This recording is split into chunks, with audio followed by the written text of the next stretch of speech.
The event is great. The venue is the best in Singapore. It's very awesome. It encourages D4 players to move up the divisions to D3 or even higher. Definitely, it improves your technical ability and your confidence to move up. This competition is very affordable. It is easy on the pocket, as a player needs only 2 pots and a hopper.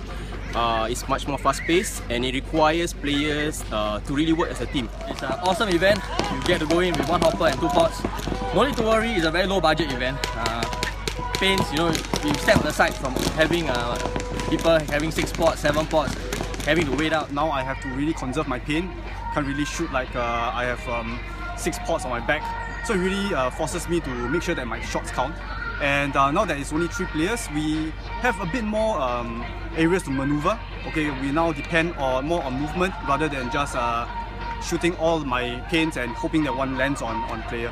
So yeah, I think this is a format that's definitely here to stay, and definitely will have to grow the sport, especially to newer players or even returning players who are basically, you know, torn between family life, other commitments, and yet still want to have a foot in the competitive scene. So definitely this is the format to go. Yeah, that's all from me. Okay. Hi, I'm Yusman from Project Stealth. Please do again, sorry.